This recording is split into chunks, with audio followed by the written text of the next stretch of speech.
자, 이어서 오늘의 작전 시간에는요. 지난 연휴 가장 뜨거웠던 이슈 아시아 통화 강세를 심층적으로 한번 분석해 보도록 하겠습니다. 제목을 이렇게 정했어요. 깜짝 환율 급락, 그리고 누가 8달러를 팔았는가? 도대체 누가 달러 약세를 만들었는가? 그리고 이것이 K정시에 어떤 영향을 미칠까를 하나씩 분석해 보도록 하겠습니다. 연휴 직전에 환율이 한번 일단은 움직였었잖아요. 그래서 이게 뭐지? 뭐 일시적으로 뭐 연휴 전에 우리나라에서 달러 매도가 나왔나 했었는데 연휴 내내 와보면서 역외 환율은 더 난리가 났습니다. 장중한 때 역외 환율이 1,360원대까지 떨어지는 그런 상황이 연출이 됐는데 이게 우리만의 문제가 아니었더라고요. 상황이. 대만 달러 또 위안화도 강세가 됐었고 우리 싱달 이렇게 부르잖아요. 싱가포르 달러. 그러니까 아시아 쪽의 통화가 엔화까지 모두가 다 초강세가 연출이 됐던 그런 겁니다. 그런데 우리 5월 1, 2, 3, 4, 5 빅 이벤트가 하나도 없었거든요. 그러니까 시장에서는 뭐 여러분도 유차례 말씀을 드렸지만은 제2의 플라자 합의, 뭐 말하라고 합의 아니야? 음모론만 이제 계속해서 쏟아지는 그런 상황이 됐습니다. 뭐 일각에서는 미국과 중국의 관세 협상이 긍정적이잖아. 뭐 스위스에서 미중이 만나기로 했던 것 때문에 뭐 이렇게 됐잖아라고 하는데 전문가들은 말도 안 된다는 입장입니다. 왜?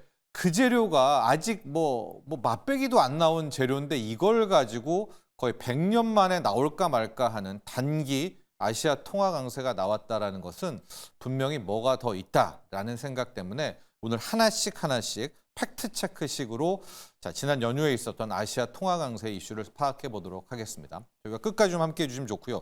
팩트 체크 1이 일단 달러가 약세가 됐다라는 것은 누군가 달러를 대거 매도했을 건 아니겠습니까? 누가 달러를 팔아치웠는가?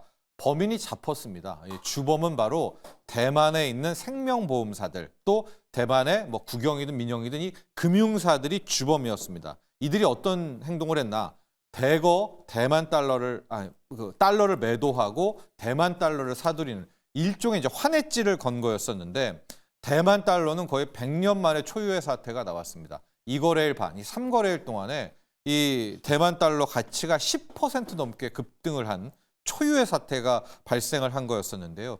왜 팔았나 봤더니 이 대만 생보사들이 그동안에 이 대만은 원래 좀 달러가 많은 강대국이지 않습니까? 그래서 돈 생길 때마다 미 국채도 사고 미 주식도 사고 미국 자산에 굉장히 많이 투자를 했었는데 환해질을 안 걸어놨다라는 거예요. 그런데 갑자기 여기서부터 약간 이상한데 어떤 생각에 이제는 좀 달러가 약세가 될 것 같아서 부랴부랴 환해질을 걸어야 될 것 같아서 달러를 팔아치우고 이제 환해질을 잡았다라는 게 이제 대만 생보사들의 입장인데요.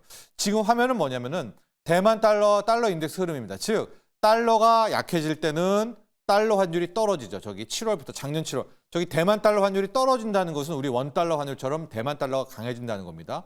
하고 작년 9월부터 달러 인덱스가 밑에 선이 올라갈 때는 달러가 강해질 때는 대만 달러 환율도 올라가면서 대만 달러 약세도 나오고. 그런데 문제가 미국의 달러 인덱스가 먼저 확 떨어져 놓고 달러 약세가 나왔지 않습니까? 그리고선 대만 달러를 지켜보는 거죠. 근데 마치 누가 약속이라도 한 것처럼 안 떨어지게 버티다가 이제 대만 달러 환율이 확 떨어지게 되는, 즉 대만 달러 초강세가 나오면서 이 달러와 딱 이렇게 압박이 짝꿍이 딱 맞게 된 겁니다. 자, 이렇게 되면서 대만 달러만 그러면 강해지면 되지 왜 아시아 통화가 다 강해졌나? 여러분, 이 대만의 외환 시장은 상당히 규모가 작아요. 그러니까 이 대만의 생보사들이나 대만 금융사들이 일단 달러 환해질을 걸 때 달러 팔고 대만 달러도 샀지만 자기네들 시장이 작으니까 이 원화 시장까지 들어온 겁니다. 그래서 또 달러 팔고 원화를 사고 뭐 중국에 못 들어가니까 싱가포르로 들어가서 또 달러 팔고 이 싱가포르 달러를 사면서 전반적으로 일단은 달러 매도의 주범은 대만 생보사들과 대만 금융기관이었단가. 이제 이게 밝혀진 건데 두 번째 팩트 체크를 가봐야 됩니다. 왜라는 이유가 들어가죠. 아까도 봤지만은 달러 인덱스가 먼저 떨어지고 실은 대만 달러는 떨어질 생각이 없었거든요. 그런데 갑자기 한순간에 이틀 만에 게임을 딱 종료를 시켜버렸지 않습니까? 그래서 나오는 게 미국의 압박이 있었던 것 아닌가라는 이제 시장의 이야기가 나옵니다. 이미 트럼프 대통령은 본인의 SNS에서 자기 무역 장벽 말고 비관세에서 자기가 못 참는 게 하나가 있는데 이 각국, 미국을 제외한 국가들이 환율 조작하는 이 환율의 부정행위는 자기가 안 참을 거다라고 해서 이거를 이제 압박할 거다라는 얘기를 누차례 이제 이야기를 하지 않았었습니까? 그런데 지금 뭐 인도가 될지 영국이 될지 일본이 될지 모르겠지만 미국과 대만도 무역협정 타결이 임박이 됐거든요. 그러니까 알게 모르게 이 둘 사이 미국과 대만의 무역협정 타결의 하나의 조건으로 이 대만 달러 강세, 즉 약달러와 대만 달러 강세를 합의한 것이 아닌가라는 이제 이런 이야기가 막 파다하게 퍼지는 거예요. 왜요? 느닷없이 왜 팝니까? 대만 생보사들이 멀쩡하게 환해지 안 걸다가 그렇게 되니까 부랴부랴 라이칭더 대만 총통이 언론에 나왔습니다. 그래서 관세 협상을 하는 데 있어서 환율에 대한 협상과 논의는 전혀 없다. 그러니까 이 세간에서 나오는 것은 음모론이다라고 이제 대만 총통이 선을 긋기는 했지만 시장에서는 의구심이 가득하고요. 일명 마러라고 합의, 제2 플라자 합의에 대한 이야기들이 계속 나오고 있습니다.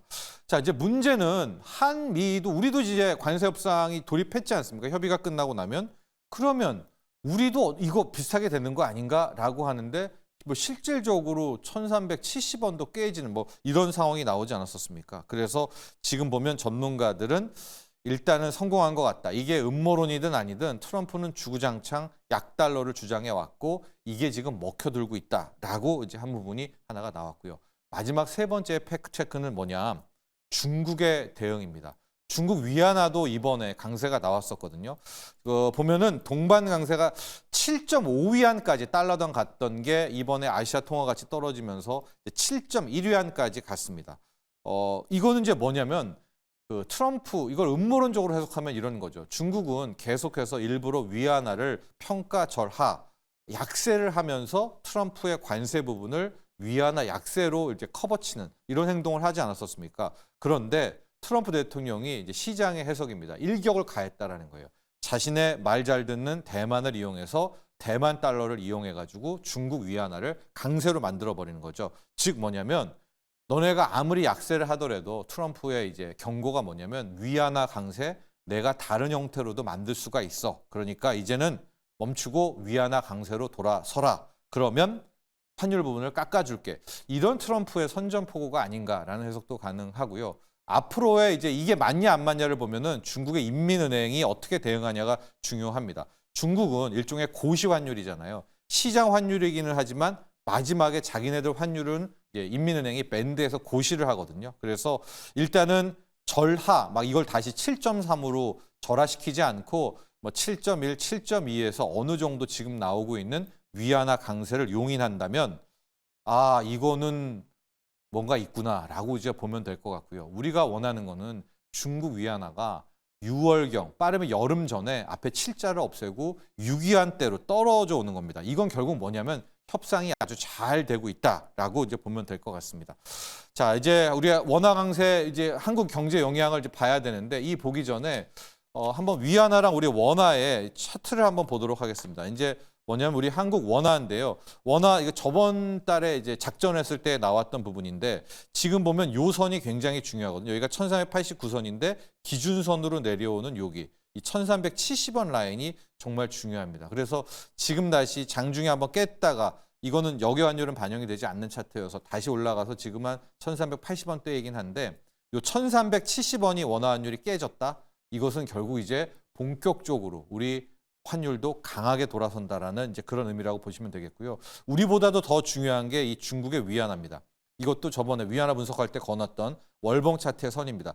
이 7.3 위안이 중국이 딱 자기네들이 쪼물딱쪼물딱한 딱 그 레벨이고 7.5로 한번 튀니까 바로 내려서 7.3. 그런데 지금 우리가 원하는 것은 요 레벨이 여기에까지 내려오는 겁니다. 여기에 이제 여기는 이제 이 소위 말하는 파나볼릭에서 도는 요선인데요. 여기까지만 내려와 준다면 즉 7.0 라인만 깨고 여 밑으로 내려와 준다면 위안화도 거의 빠른 강세가 나올 수가 있거든요. 그래서 지금 보면 우리 원달러 환율은 1370원이 깨지는지 위안화는 넉넉 잡고 이 7위안을 일단 한번 깨고 6위안대로 내려가는지만 보게 된다면 굉장히 좀 중요한 국면이 나올 텐데 자 이건 결국엔 뭐냐 플라자 합의 즉 트럼프 대통령의 마러라고 합의 제2의 플라자 합의가 어떤 식으로든 이제 통용된다라고 우리가 이제 파악을 해봐도 될 것 같습니다. 그러면 지난 85년에 있었던 플라자 합의 이후에 과연 어떤 현상이 일어났는가를 보면 앞으로 우리 K 증시라든가 경제 상황 볼 수 있지 않겠습니까? 단기적으로 불장이 찾아옵니다.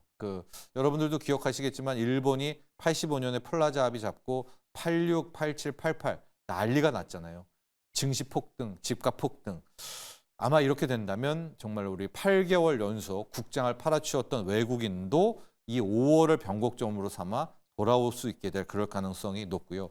아마도 원화 강세 수혜주 앞서도 언급해봤지만 유틸리티 가스, 정유, 금융 또 내수 소매주들 같은 경우 식음료 일단 주목을 해볼 필요가 있는데 문제는 이게 단기 불장이지만 수출 기업에게는 이게 인위적인 통화 강세잖아요.